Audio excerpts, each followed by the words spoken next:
Every day, something dramatic happens in the Caribbean that affects our lives. We'll give you the details. We'll give you the facts on Caribbean Perspective with Eddie Frederick. Here's Eddie Frederick. So glad you can join us. National Assembly passes amendments to medical cannabis legislation in St. Kitts and Nevis. This story takes the lead in today's edition of Caribbean Perspective for Friday 24th November 2023, brought to you in association with our friends at Antillean Group. Details when we return. Believe in our strength, we'll stand by you. Protection from all, perils big and small. Reassurance we give, it's so clear to see. Peace of mind, that's our service guarantee. We look after all our family. Yes, we do at every opportunity. Antillean Group, underwriters of all classes of insurance solutions for your protection and investment. Live well financially.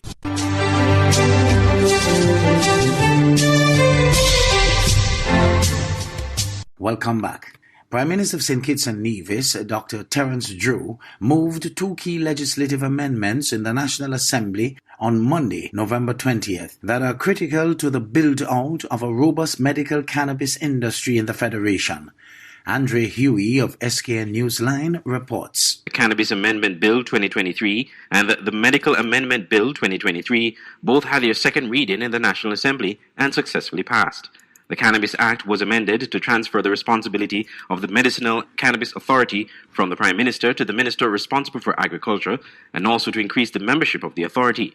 Meanwhile, the Medical Act was amended essentially to change the classification of cannabis from a poison. The Prime Minister said the legislative amendments will help to ensure that the medicinal cannabis industry is rolled out in a proper and sustainable manner.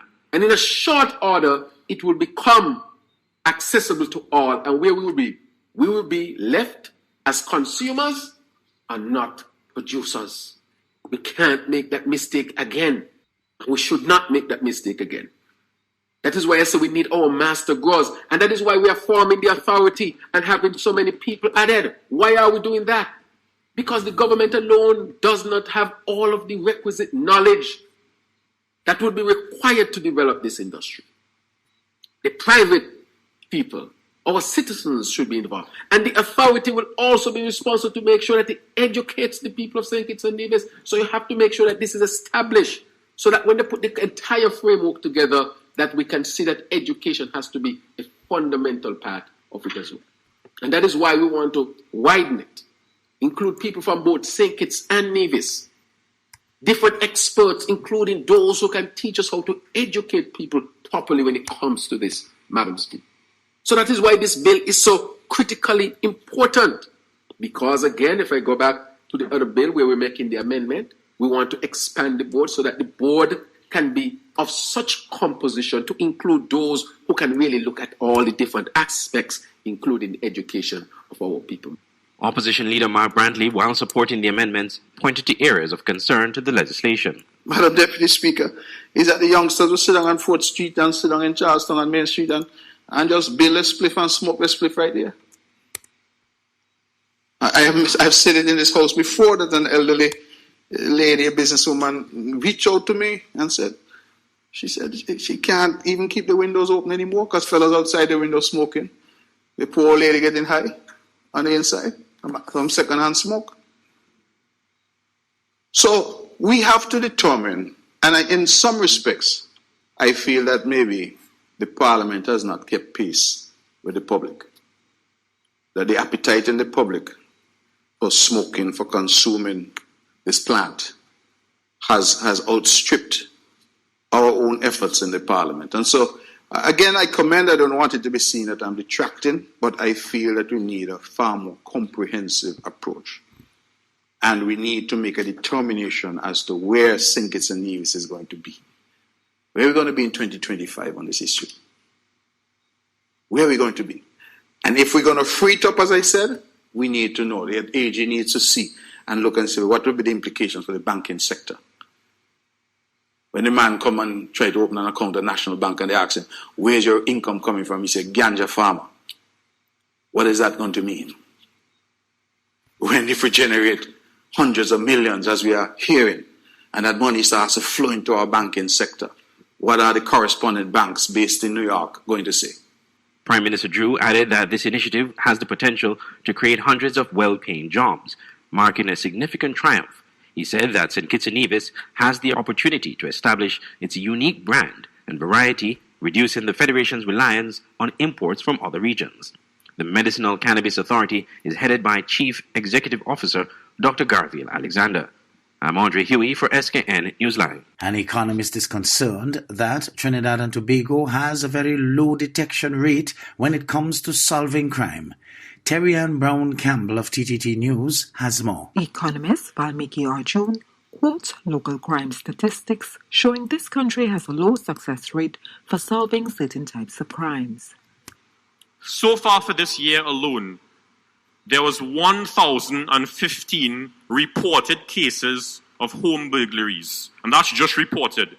Many of times these are just swept under the rug because the householder, the individual thinks that, well, the police can't do anything. Last year, there was over 1,500 cases of reported burglaries alone. And you know how many of those were solved? 13%. Meanwhile, regional security expert Gavin Herrera says the population needs to be more security conscious. Many business places that are being robbed today have been visited by the perpetrators. 90%. 90% of our business places have been victims of robbery, and the perpetrators were in your business a day or two before, or parked outside, or using their own surveillance techniques. Mr. Arjun and Mr. Herrera made their remarks at the launch of a new directory of small service providers called Better Business of Trinidad and Tobago. This online platform will comprise of categories of services with listings of reputable individual small and micro enterprises. The site also offers fraud alerts and do-it-yourself articles. Terry Ann Brown Campbell, TTT News. You're listening to Caribbean Perspective with Eddie Frederick, in association with our friends at Antillian Group, underwriters of all classes of insurance solutions for your protection and investment. Live well financially.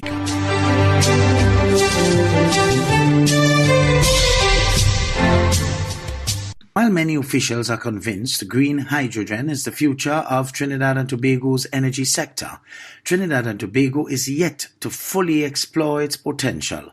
However, there is one man who has been chipping away at forming a green hydrogen revolution. His father led the natural gas era. Now Philip Julian is leading the movement towards a greener future. As COP28 nears, he shares his vision. Ryan Beshu of CNC3 News has this report. In the drive to go green, few have led the green hydrogen movement quite like Kenneth J. Chairman Philip Julian. This image shows two generations. His father, Professor Ken Julian, paved the path of natural gas for this country. Decades later, in a world now wary of the effects of climate change, Philip is paving a greener path. As COP28 nears, he wants the Caribbean leadership to explore the potential of regional energy integration. The principle of having that type of regional infrastructure that would allow for the ebb and flow of electricity amongst the islands, in principle, is very powerful. Now, so that builds in the energy security, the energy sustainability of being each other's brothers and sisters' keeper. While green hydrogen is being explored in Trinidad and Tobago, Julian has a problem with the pace at which green projects have been progressing. From the top level down, there's definitely been progress. I think, like the rest of the world, the pace of that progress we all could improve upon. Because the world isn't getting any colder. He would like to see an acceleration of the green hydrogen project and further exploration in wind and solar energy. But in order for these things to take off, Julian says the state must cut the red tape. If we were able to create a green approvals process to allow these green projects to be streamlined and brought on speed at a much faster pace, those would be two great outcomes for Trinidad and Tobago. Green hydrogen is the cleaner energy that could power this nation's future. But like his father before him, Julian faces the task of jump-starting the movement. Venezuela moves closer to approving a license for Shell and the NGC of Trinidad and Tobago to develop a promising offshore natural gas field and export its production to the Caribbean country. Tiana Cole of HGP Nightly News tells us more. Trinidad and Tobago's Prime Minister Keith Rowley confirmed that the parties were negotiating the license and added that Energy Minister Stuart Young was expected to visit Caracas this week. The license could set in motion a long-running effort by Trinidad to boost its gas processing and petrochemical export while providing Venezuela with a much-needed extra source of cash. The two countries aim to speed cross-border energy development since the U.S. in January issued a 2-year authorization allowing the Dragon Field's development. Venezuela, which holds Latin America's biggest gas reserves, and neighboring Trinidad, the region's largest liquefied natural gas exporter, would complement each other's need to produce and export gas. Ramon Gordon of CVM Live tells us Tuesday, November 21st marked the launch of the 80th conference for the Jamaica Labour Party with a noticeable omission. The date for the long-awaited local government elections was not disclosed. Amid an impending political showdown and an unconfirmed candidate slate, the party stands firm in its confidence in securing a second term, despite recent polls favoring the People's National Party. The ruling Jamaica Labour Party has refrained from sharing a potential date for the local government elections, now 7 years overdue. That follows a steady build-up of campaign activities on both sides of the political divide, as candidates ready for an imminent political jousting. When pressed at the launch of the party's 80th annual conference on Tuesday, JLP campaign chairman Desmond McKenzie was elusive. The local government elections are due in February of next year, so we do have some time before that. So when the decision is taken as to when, the media and the country will be so advised. The JLP launched activities in the lead-up to its 80th conference Tuesday at party headquarters. At this time, the party has yet to finalize its slate of candidates for the local government elections. Despite this, the ruling JLP says it's confident it will earn a second term in the next general government elections. That presumption comes despite at least one poll indicating that the People's National Party PNP is ahead in terms of popularity. A recent Don Anderson poll showed the PNP having a 3.4% lead over the JLP. 29.5% of respondents indicated that they would vote for the PNP compared to 26.1% for the JLP. The figure represents a significant shift from polls conducted July last year, which showed 31% of respondents indicating that they would vote for the JLP and 18% for the PNP.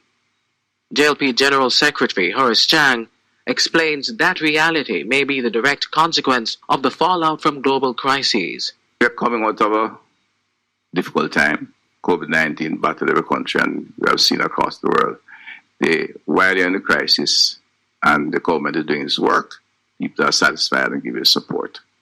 But there are many hangovers from that major crisis, and democracies are very impatient. Despite that, Chang says the Jamaican people are confident in the wholeness-led JLP. I have great faith in the common sense, in the intelligence, this humble intent of our people. That's why I'm still here. They're very humble people out there. Understand the challenges this country faces and support the people who do the right thing. If you look at what the trend is, it's like a significant number of people are still undecided what they want to do. I'm very confident that those at the undecided group after the midterm will be moving towards the Jamaica Labour Party. The party's 80th conference is scheduled for Sunday, November 26 at the National Arena. Meanwhile, embattled MP for Westmoreland Central George Wright will not rejoin the JLP ticket when the next general elections are called. Wright resigned from the Jamaica Labour Party in June 2021 after he was named a person of interest in a viral video in which a man was seen beating a woman with a stool.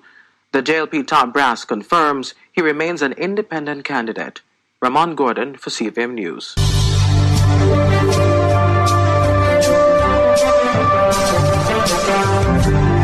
I am Eddie Frederick, wishing you a restful weekend. This has been Caribbean Perspective, a whole new approach to highlighting developments in the Caribbean. In the meantime, please follow us on Facebook and subscribe to our YouTube channel for daily regional news and more, in association with our friends at Antillian Group.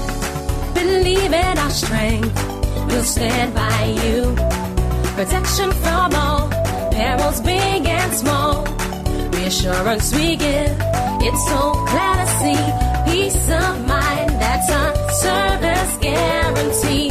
We look after all our family. Yes, we do at every opportunity. Antillian Group, underwriters of all classes of insurance solutions for your protection and investment. Live well financially.